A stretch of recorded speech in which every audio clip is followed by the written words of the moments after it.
seasons that afforded shelter to pious animals and birds, which uttered various cries. It was adorned by the beauty of groves of forest trees. It is stated here that Bindu Sarovar was surrounded by pious trees and birds. As there are different classes of men in human society, some pious and virtuous, and some impious and sinful, so also among trees and birds, there are pious and the impious. Trees which do not bear nice fruit or flowers are considered impious, and birds which are very nasty, such as crows, are considered impious. In the land surrounding Bindu Sarovar, there was not a single impious bird or tree. Every tree bore fruits and flowers, and every bird sang the glories of the Lord. Hare Krishna, Krishna Krishna, Hare Hare, Hare Ram, Rama Rama, Hare Hare. Hare Krishna.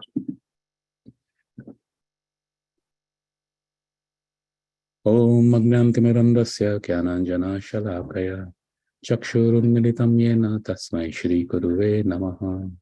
Shri Chaitanya Namo Bhishtam Stapitam Yena Bhutale Swayam Rupa Kadhamayam Dadati Swapadantikam Vandeham Shri Guru Shri Utapatakamalam Shri Gurun Vaishnavamscha Shri Rupam Sagrajatam Sahana Raghunathanvitam Tam Sajivam Sadvaitam Savadutam Parijana Sahitam Krishna Chaitanya Devam Shri Radha Krishna Padam Sahagana Lalita Shri Vishakhanvitamscha He Krishna Karuna Sindhu Deenabandhu Jagatpate Gopesha Gopika Kanta Radha Kanta Namostute Tapta Kanchana Gaurangi Radhe Vrinda Vaneshwari Krishna Bhanu Sute Devi Pranamami Hari Priye Manchakalpatarubhyascha Kripa Sindhubhya evacha Patitanam Pavanebhyo Vaishnavebhyo Namo Namaha Namo Om Vishnu Padaya Krishna Prashtaya Bhutale Srimate Bhakti Vedanta Swaminiti Namine Namaste Saraswati Deve Gauravani Pracharine Nirvishesha Shunyavadi Paschatya Desha Tarine Jai Shri Krishna Chaitanya Prabhu Nityananda Shri Advaita Gadadhar Shrivasadi Gaura Bhakta Vrinda Hare Krishna Krishna Krishna Hare Hare Hare Rama Rama Rama Hare Hare Hare Krishna Krishna Krishna Hare Hare Hare Rama Rama Rama Hare Hare Hare Krishna Krishna Hare Hare Hare Rama Rama Rama Hare Hare.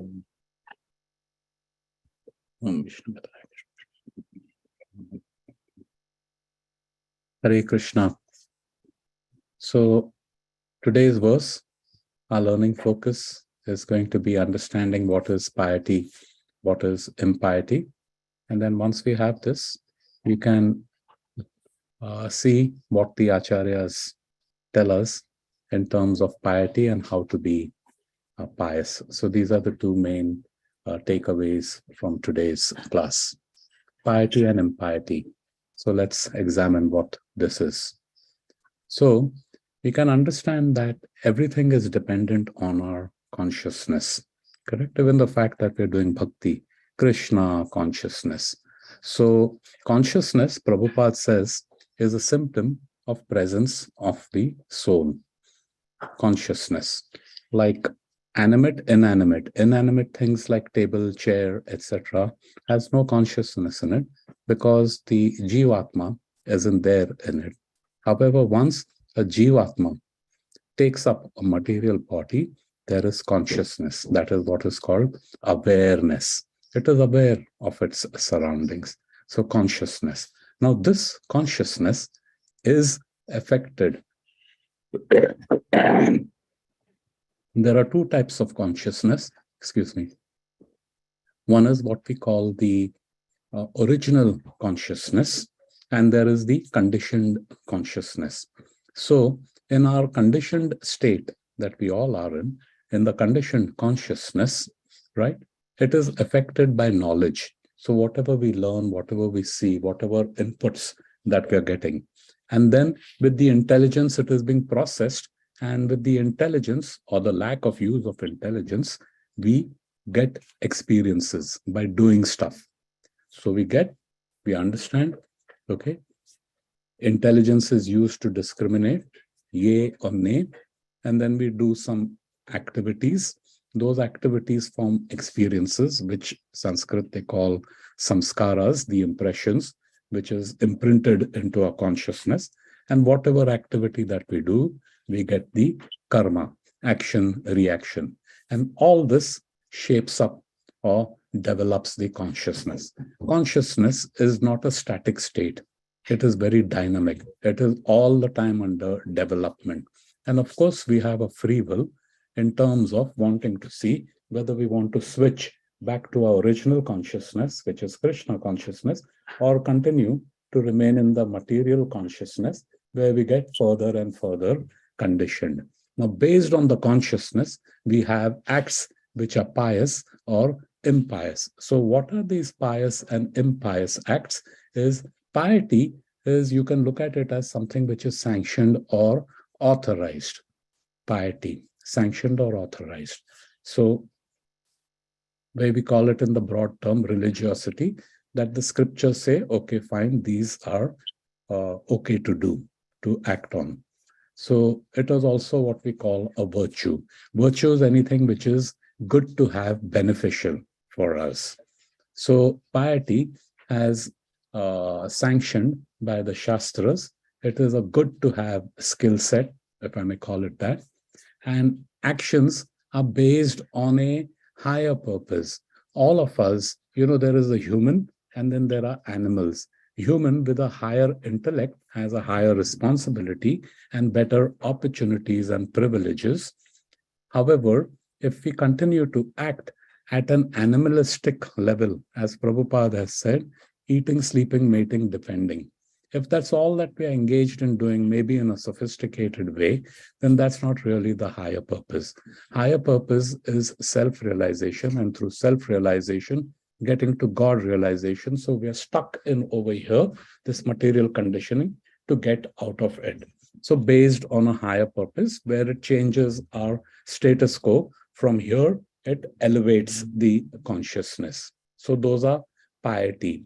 The impiety, irreligiosity, that is on our own whims for sense gratificatory purposes. It's a vice. Vice is like an addiction. We are caught up in it. It's as though we can't help it. And the reason we can't help it is, if you go back over here, is based on our consciousness. So it is very important of what all we know. We need to learn, we need to relearn, we need to accept, we need to reject, accept all that is favorable, reject that is not favorable, to bring us to our original consciousness.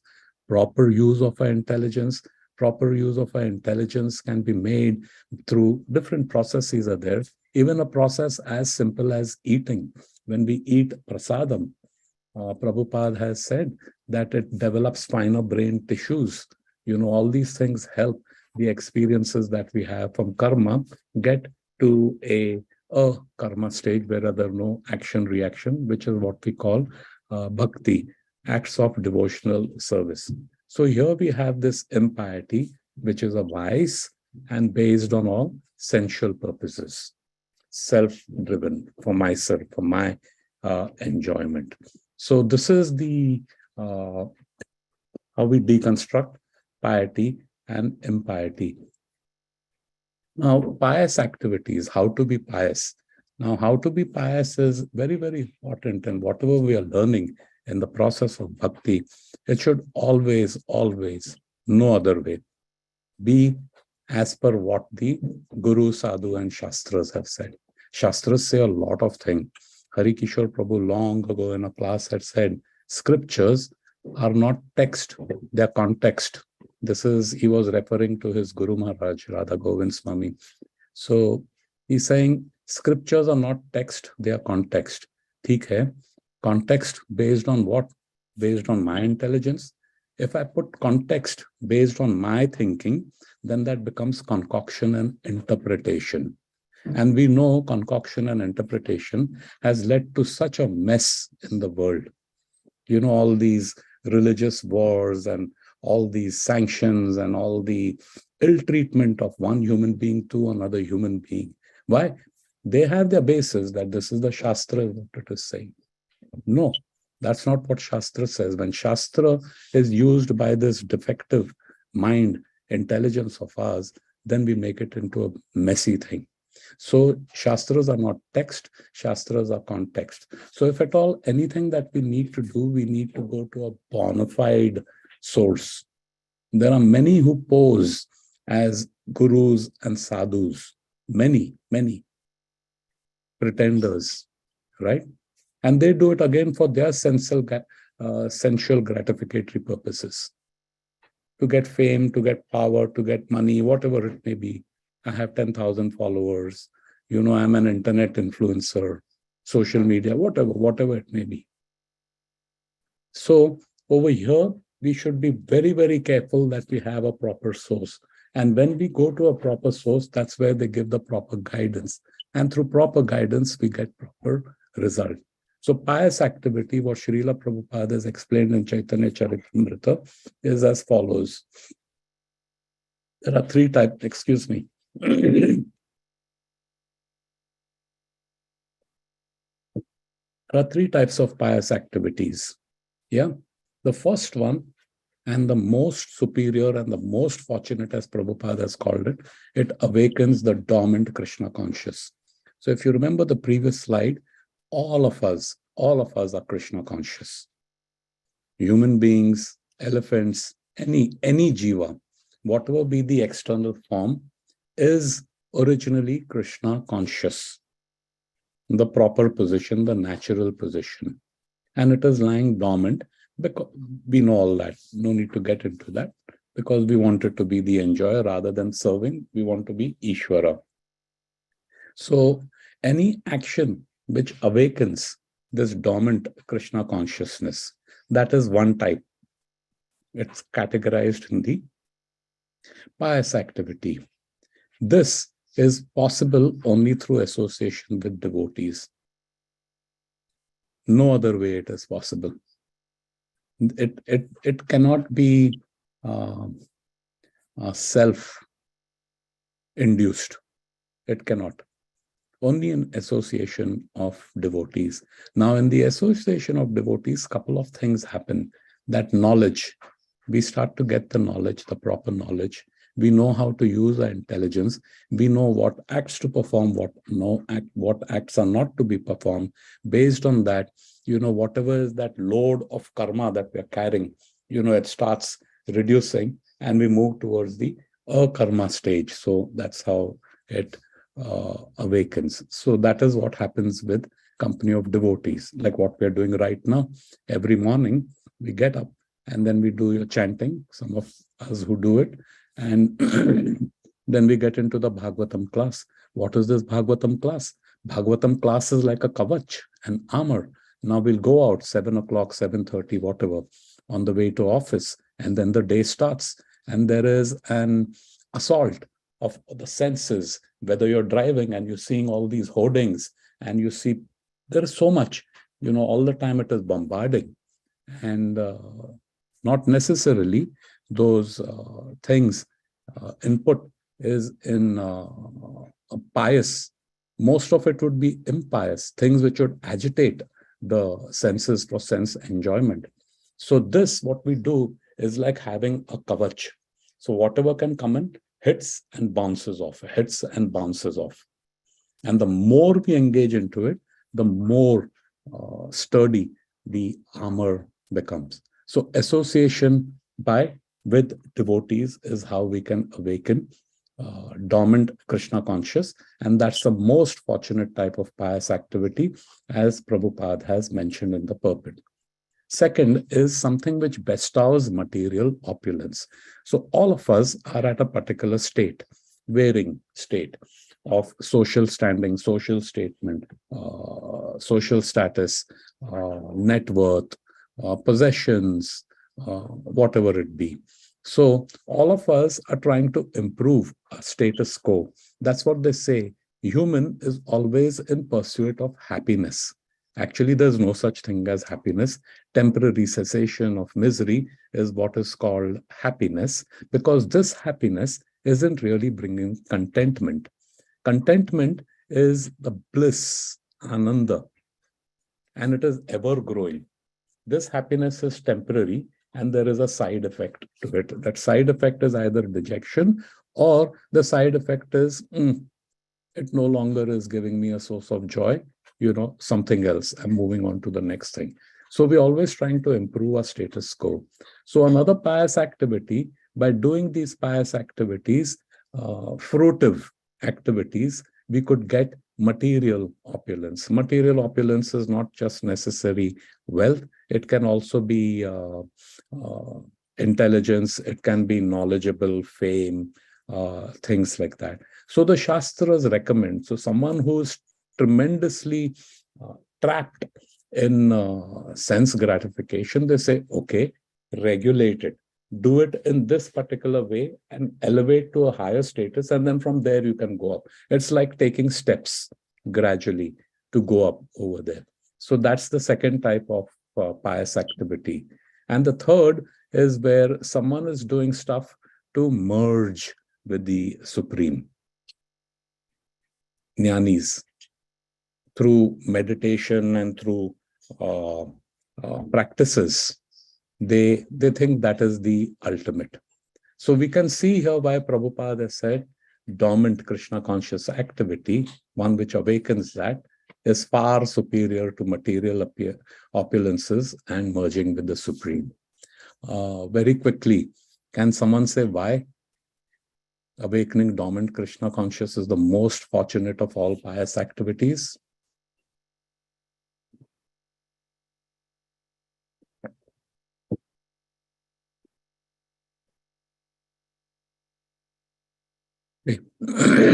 So, excuse me, I have a bad throat. So the reason is that item 2 and item 3 is temporary. We can again come back into the same muck of material conditioning. However, when you get here, there's no question of coming back. You're out of this cycle of material conditioning. What is material conditioning? Repeated cycle of birth, old age, disease, death. That's why it is the most fortunate, and it puts us in our natural condition. And whenever we are in natural situation, obviously there is ananda. Ananda. How to be pious? Now, what the Acharyas, Goswami, Sanatan, Rupa Goswami has said, patience, determination, enthusiasm, these three things we need to develop. All of us have it, but we need to develop. And for what? All of us are enthusiastic, but our enthusiasm is channeled to self. Here, we should be enthusiastic to become Krishna consciousness. If you don't feel enthusiastic, Prabhupada says, act enthusiastic, you will become enthusiastic. So when there is an opportunity to do some kind of a seva, whatever it be, the enthusiasm, if it kicks in, then what happens is we don't look at that seva on a doable, if able basis. Typically, opportunities for doing services are there, unlimited. But we see that, oh, is it practical? I have this, I have that. Oh, I'm also taking care of my family. They are devotees. So that is also Krishna conscious seva. And then, I'm happy with that. I don't want to do anything more. I don't want to go above and beyond of what my capacities and capabilities are. I want to stay there in that zone, comfort zone. There is a risk to it, because until and unless we're not doing more and more, until and unless I'm not doing more today than what I did yesterday, I come to a plateau. And my Gurudev, Srila Radhanath Swami Maharaj says That material conditioning is such, it never lets you be where you are. It'll always pull you down. It's just a matter of time. So enthusiasm, Bhakti Tirth Swami Maharaj has said, when the desire to serve exceeds, please note this carefully, when the desire to serve exceeds your capacity and capabilities, you could only do this much. Let's say physically, you can only do this much. Your time management, whatever is there, you could only do this much. But when that desire to serve, that utsa, I'm going to do service, when that is exceeding whatever are the limitations, that's when divine empowerment happens. That's when Krishna makes the arrangements for it to happen, not only for you to do that seva, but also not at the expense of whatever is your other responsibilities. That's why enthusiasm is so important. Determination is no matter whatever internal or external conditioning that is happening, I will stay the course. And then patience. All of us want instant gratification. That's what we are conditioned to. I want it now. I want it now. Instant. You see, people's attention span also has become only so much. Instant gratification, instant gratification. But with patience, oh, I've been doing chanting for such a long time. I'm not getting the spiritual symptoms. I don't get the taste. I'm not getting the bliss. Then the doubts start coming. So when we have these three qualities, and these three qualities have to be developed, it develops in the association of devotees. Then we can do how to become pious. So first is association with Vaishnav. That is the platform, the foundation. In absence of it, nothing is possible. What does association mean? Acharyas teach us association means to serve. Association is not, oh, Haribol, and association is not, Krishna consciousness is not a spiritual club. It can very easily become a spiritual club. People go to clubs to play golf and to drink and to make business connections and deals and this, that, whatever there is. So here also it is gratifying our higher so-called altruistic tastes. Abhi bhakti kya hum log. No, Krishna consciousness association means to serve. How do we serve? We'll serve by hearing. What do you do after hearing? You obey the instruction. Just hearing it is something like tasting, but not swallowing. What taste? Chakliya, we got the taste, but unless you don't swallow it, where will the nutrition come from? If we eat food, we have to chew it and swallow it, and that's how it nourishes the body. So until and unless we do not serve, how is the nourishment of our consciousness going to happen? So that is service. So we do associate with Vaishnavas, we do service, and then you do our sadhana.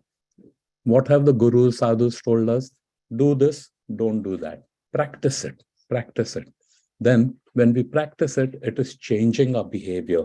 It is changing the physical behavior. It is changing the mental outlook. Both is happening with sadhana.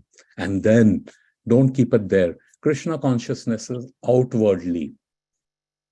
Internally, it improves, and externally, it distributes. Mahaprabhu did this, right? Why did Mahaprabhu come here? He distributed love of Godhead. So what we have is we should share. It doesn't matter. We may say, oh, I don't know enough of the Shastra. My knowledge is not very good. I don't know how to recite shlokas. No.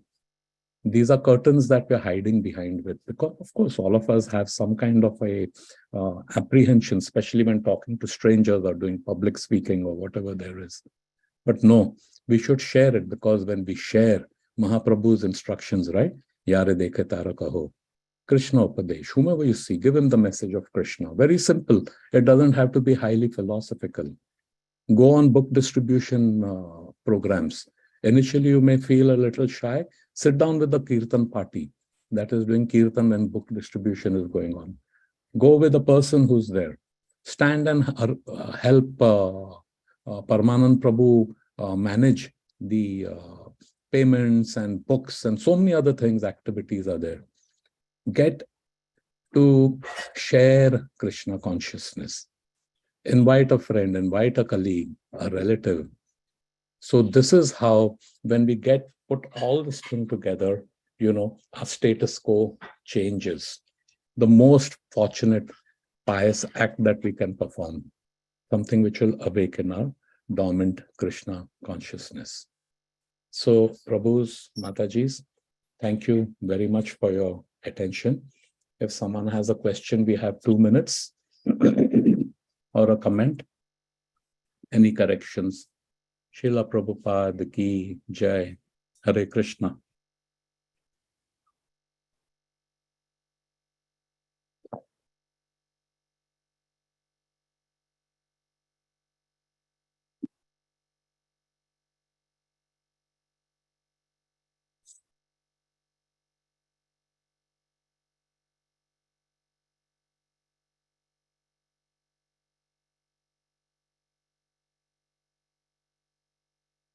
Madhupati Prabhu, over to you.